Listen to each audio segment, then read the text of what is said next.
Students often know how to apply powers, but they get stuck when powers are fractions or negative. Today, we'll start from the absolute basics and build step by step so nothing feels like a magic trick. You may have come across terms like 2 to the power of 3, 2 to the power of minus 1, 16 to the power of 1 half, and maybe 27 to the power of 2/3. By the end of this lesson, you'll be able to solve all of these confidently. So what is really an index, an exponent, or a power? So by definition, an index or exponent tells us how many times to multiply a number by itself. So we call it a power, we also call it an index, or we also call it an exponent. Now, you may so if you're given 2 to the power 3, this is same as 2 multiplying to itself 3 times. So the answer is 8. So if there is 5 to the power 1, then that simply means that 5 is multiplying to itself 1 times. And if you have got 16 to the power 0, the answer of any power, any number to the raised to the power 0 is always going to be 1. I will justify this later in the same lecture.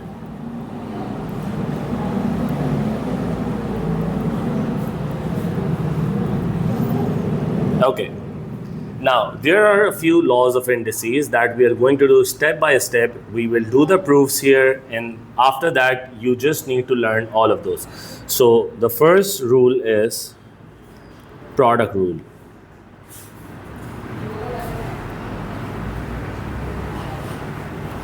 So, if you have two terms with same basis but different powers multiplying to themselves, then we treat this by adding the powers. And why do we do that? I'll try to explain this to you through an example. So if you have got 2 to the power 3 multiply by 2 to the power 4, that simply means that here 2 is multiplying to itself 3 times, and here 2 is multiplying to itself 4 times. So together they are multiplying to itself 7 times, which is 4 plus 3, which is same as 2 to the power 7. Therefore, we always add the powers. So this one is the power rule. The second rule, number 2, is the quotient rule. Now, as the name suggests, this pertains to division. So if you have got two terms, a to the power m divided by a to the power n, then we simply subtract the second power from the first power if the bases are same and the terms are getting divided. And how to explain this? So for example, if you have got 2 to the power 5 divided by, or let me write down, divided by 2 to the power 2. Now this is same as, you can also write it as 2 to the power 5 multiply by 1 upon 2 to the power 2, or 2 to the power 5 divided by 2 to the power 2. Now you can see that in the numerator 2 is multiplying to itself 5 times, and in the denominator 2 is multiplying to itself 2 times. So the two 2's in the denominator are going to get cancelled with the numerator. So we are going to be left with 2 to the power 5 minus 3, that is 5 minus 2, that is 2 to the power 3, that is 8. Now, the third rule in the series is the power of a power. We also call it multiplication of a multiplication rule. So rule number 3 is power of a power. Now, if you have got a term a to the power n, and that is further raised to another power m, then that simply means that you are going to multiply the powers inside and outside the bracket. I'll give you an example. So if you have got 3 to the power 2 raised further to the power 4, that simply means that inside the bracket 3 is multiplying to itself 2 times, and then the bracket is multiplying to itself 4 times, right? So in total 3 is multiplying to itself twice here, twice here, twice here, twice here. So together it is multiplying to itself 2 times 4, that is 3 raised to the power 8. I hope that is clear. Now, when we talk about rule number 4, which is the zero index rule, which I just explained, that if any term is raised to the power 0, that simply means that it is 1. So a to the power 0 may be written as a to the power m minus m, right? And this means that it is by the quotient rule am divided by am. And you already know that if we have got similar terms or similar numbers in the numerator and denominator, they cancel each other to give a resultant 1. Therefore, anything to the power 0 is always going to be 1. Hope that clears. I will just fill these brackets up as well. And all these 4 brackets are multiplying to each other. Now, let's move on to the 5th rule, that is negative indices. This one is an important one as well. So, you may sometimes be given a number that is raised to the power negative, some negative power. Now, it's always easier to deal with positive powers, therefore we are always going to turn this into a to the power of positive n. So for example, if you're given 2 to the power of minus 3, you can easily write it down as 1 upon 2 to the power of 3, or the final product as 1 upon 8. Now, how does it happen? So for example, 2 to the power of minus 3, you can see that this may be a resultant of 2 to the power 2 upon 2 to the power of 5, which in the preceding step may have been 2 to the power of 2 minus 5, which is minus 3. So you can see that from here, my bad, sorry. So you can see that from here, there are in the numerator, we have got 2 multiply, my bad. We can see that in the numerator, we have got 2 multiplying to itself 2 times, and in the denominator, we have got 2 multiplying to itself 5 times. Therefore, the 2 2's in the numerator are going to cancel the 2 2's in the denominator, so we will be left with 1 upon 2 to the power of 3, which was same as the result that we obtained here. Now, let's move on to the 6th rule, which is fractional indices. Rule number 6.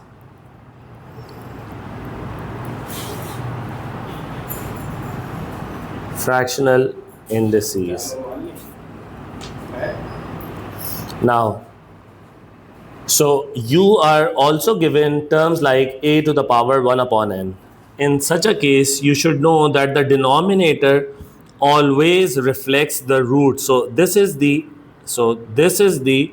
nth root of the term a. So you should always know this.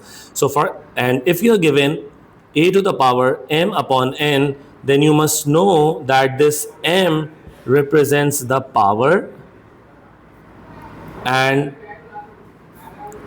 this denominator represents the root. So you should also always know this. So a raised to the power m upon n is same as a raised to the power 1 upon n multiplied by n. And by rule number 3, which was power of the power, we can also write it as a to the power 1 upon n bracket m. So this inside term is further raised to the power m. So now this comes down, so from here you can see that a raised to the power 1 upon n is nothing but the nth root of a, which is further raised to the power n. We will do an example to give you further clarification on this one. So for example, as we started this lecture with, so if you have got 27 raised to the power 2 upon 3, so we already know that 2, so this numerator in the power is the real power, and this denominator in the power is actually the root of this number. So we can also write it as 27 raised to the power 1 upon 3 further, and this entire term, this inside terms raised to the power of 2. So 27, the third root of 27, we already know that this is nothing but 3 cube raised to the power 1 upon 3 and further raised to the power 2. So the powers inside and outside the bracket gets multiplied. So 3 multiplies to 1/3 gives you 1. So this is nothing but 3 further raised to the power 2 is nothing but 3 squared, which is 9. Now let's do a few worked examples to further explain the usage of these in an exam style fashion. So if you are given 8 raised to the power 2 upon 3, you can simply write it down as 8, which may be written as 2 to the power 3, and then raise the entire term to 2 to the power 3. Now we can multiply the powers inside and outside the bracket to get 2 to the power 3 multiply by 2 upon 3. The 3 in the denominator cancels the 3 in the numerator, so you're left with 2 to the power 2, which is simply 4. If you are asked to simplify 5 raised to the power of 7 upon 5 raised to the power of 9, then you can simply do 1 upon 5 to the power of 9 minus 7 is equal to 1 upon 5 square. Or you could have also, what you could have also done was 5 from this step, you could have done 5 raised to the power 7 minus 9 to give you 5 to the power minus 2. And then in order to make this power a positive, you could have taken this in the denominator and changed the sign. Now, if you're given, so if you're asked to express 49 raised to the power 1 upon 2 in its simplest form, all that you need to do is, first step is to make the power positive by taking this entire thing in the denominator, which changes the sign. Then you already know that power 1/2 is nothing but simply the second root of 49 or the square root. So this is nothing but 1 upon 7. Okay. Now, here are the few common mistakes that the students make. They add the powers incorrectly. So for example, if you're given, so let me do this with red. So if you're given a to the power m plus a to the power n, so this is not at all a to the power of m plus n, because the bases are indeed same, but the powers are not same. Therefore, you cannot plus or minus the terms.